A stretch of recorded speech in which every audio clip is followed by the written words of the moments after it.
Y'all want to know my secret sauce to beating the market so much. My secret sauce to beating the market is simple. Own great companies that produce high profits, and you don't got to own that many. A lot of y'all got 30, 40, 50 companies in y'all portfolio. So how do I say this in the best possible way? It takes a lot of money to spread your portfolio across 40 to 50 companies. It takes a lot of money to spread your portfolio over 30 companies. And it's harder to concentrate on the specifics of that portfolio when you own that many companies. But watch this. 40 stocks, too many. 30 stocks, when you go from 20 stocks down, look how high your chances of having profitability and risk go up. Your chances of profitability and beating the market go up with the less stocks you own. Here's an example. Let's say you own 25 stocks. At this point, you're an ETF. You own 25 stocks, at this point, you're an ETF. Now watch this. You need all of them to ring high in order for you to find that balance. Let me show you something right quick. Right there. Look at this. 1, 2, 3, 4, 5, 6 companies. The market is only up, what? 6%. I'm up 26%. Last year we did 30 what? 33%. We had 11 companies. 2022, when we did the 16%, while the market was down 13%, guess what we had? 7 companies. I'm giving you the secret sauce. There's over 6,000 companies on the market. There's no way in hell you should be trying to find the best out of them 6,000. All you need is a good 10 to 12 stocks, 15 max. That's all you need. Now watch this. If you want to add more companies, watch this. It costs $0 to open another portfolio. I'm not even trying to, Jose, this is not even brilliant right here. This is not even rocket science right here. The problem is, watch this, Jose. Watch this. The tradition of poverty keeps us from playing the game at a high level. And remember what we said about the tradition. The tradition is old beliefs and behaviors that you have inherited that you don't even agree with, but you submit to them. Tradition is old beliefs and behaviors that you have inherited, that you have submitted to, that you don't even agree with. Why you do that, man? I don't know. Why you don't like that? I don't know. My mom ain't never cooked that. You ever tasted it before? I don't like that. You ever tasted it before? No. Why you don't like it? I don't know. You invest in the stock market? I don't do that. Why not? That's the rich people game. What? You don't use credit card? No, just debit. Why you don't use credit card? My people just use debit card my whole life. Here's one, Jose. Here's how much I'm getting back from my taxes. Man, I pay taxes, man. You tripping. Huh? I'm tripping because I pay taxes? I'm tripping because I pay Uncle Sam every year? I'm all right. I don't use that as my bank account. What you mean? You don't put your money in the bank? No, I don't. Not like that. Traditions are beliefs, habits, behaviors that you have adapted and inherited that you don't always agree with, but you submit to them because somebody else told you it's right or wrong. So, I want y'all to doing some homework tonight. I want you to look at your portfolio, and when you look at your portfolio, I want you to say, all right, I want you to get rid of any company that you guessed at. I want you to look at 10 companies that you like in your portfolio. Anything more than 10, I want you to start cutting. And here's what I want you to start cutting. For the most part, most people that come to Trappin Tuesdays in the beginning stages of investing, you don't got time to be looking at 20 companies. You don't got time to be studying 20 companies. 10 companies going to take up majority of your time anyway. It's easier for you to dump more money in 10 companies than you just spread it out in 15, 20 companies. It's easier for you to boatload into 10 companies than it is for you trying to spread it out in 15 and 20 companies. The more you own, the less you control you have.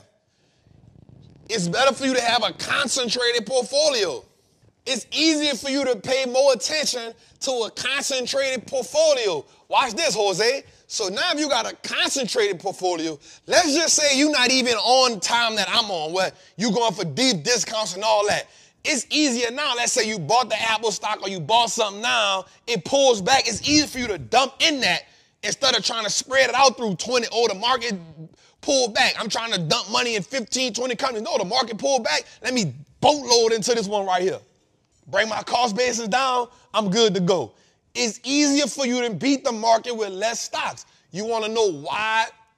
Let me unlock this gem for him, Jose. Number one, when Warren Buffett made that bet with the hedge fund manager, and he said that you can't beat the S&P 500. The reason why Warren Buffett won that bet was because, one, he knew that the hedge fund manager was going in and out of stocks. It's hard to beat the market doing that. It's hard to beat the market, keep trying to put one player, two. It's hard to beat the market doing that. Two, he knew that the fund manager had over 50 stocks in the portfolio. It's hard to beat the market doing that. The reason why it's hard for your 401k to beat the market, the reason why it's hard for your retirement plan to beat the market, because you got 200-300 stocks in that portfolio. It's hard. This is why they underperform. I'm giving you the game. This is why they underperform. It's a bunch of trash stocks put together in a mutual fund that you paying fees on. Now, this is what I don't agree with Dave Ramsey on. Dave Ramsey said that get growth stock mutual funds. Hell no. But I understand why he tell people to do that. You know why? Because he know that people are lazy by nature and they're not going to do the homework necessary to pick great companies. This is why Ian always tell people 2 stock, 2 techs, 2 indexes. You know why? Because he know that the person who wants to beat the market really don't want to do the work necessary that it takes to kill the market. So at least with 2 tech, 2 indexes, you're going to be all right unless you have a 2022 where tech stocks get clobbered. And so now when tech stocks get clobbered, your portfolio is crazy, and depending on how bad it gets clobbered now in 2023, when the market is up, you still trying to recover from what you lost in 2022. The whole while with me, we did 8-9 stocks in 2022, returned 16%. The market was down 13%. We got a document. All you got to go do is look at Trappin Tuesday, December 22 episode. We came back 2023, beat it by what, 30-something%, and right now we up 26%. I'm giving you the blueprint. 10, 12 stocks max, boatload, 100, 200 shares at a time. We beat the market. It's not rocket science. And I'm giving you the blueprint on how to beat the market. So now here's what I challenge you to do.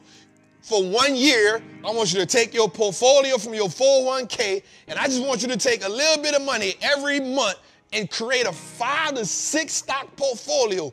And from now to the end of the year, you take your portfolio that you created, put it on side your 401k, and go and slide that in front of your job and say, hey, why am I paying y'all? I want you to take a portfolio. I don't even want you to stop investing the money in your 401k. I want you to do what you've been doing, maxing it out, doing all that. And then I want you to take a little bit of money and create a 5 to 6 stock portfolio. And at the end of the year, just go and slide that in front of your financial advisor and say, hey, what am I paying you for? You're not only going to shock yourself, but you're going to shock them. Because now they got to explain to you. Now I don't got nothing against no financial advisor, but now they got to explain to you why you paying them all that money when you did it with 5. I ain't saying to drop them. I'm just saying now they got to explain to you. See, it's easy to show you something when somebody don't. I sound like a genius to somebody that don't know what the hell they doing. Yeah, give me. You know what they charge on Wall Street? 2 on 20. 2% on the money you put in, 20% on the profit they make you. 2 on 20. That's what they charge on Wall Street. You got to have $1 million plus to get in. They're charging 2 on 20. That's why they ain't your fund manager. That's why they ain't gonna mess with your money, because you ain't got $1 million to get them 2 on 20. So the way to get you is match the 401k, match the dot. That's the way to get you.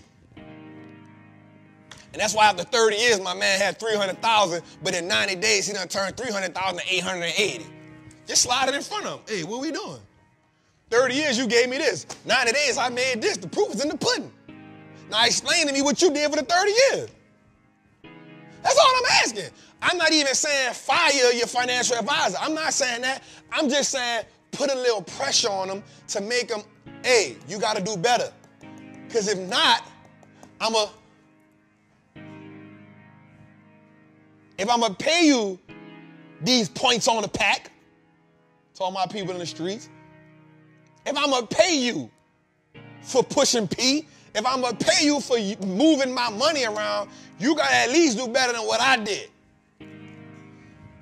That's all. I'm not telling you to fire him. I'm not telling you to do none of that. But what I am saying is if you take and just take a percentage of your money, go get your 5 stocks, 6 stocks, and rock with it for the rest of the year and see what's the performance. Now, here's the caveat to that.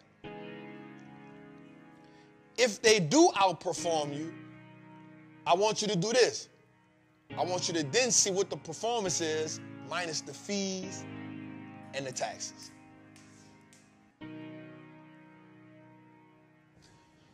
If they do outperform you, I just want you to say, okay, you did outperform me, but what's the performance now once I take away my fees and the taxes? Because you don't got to do that for yourself. You pay one set of taxes at the end of the year.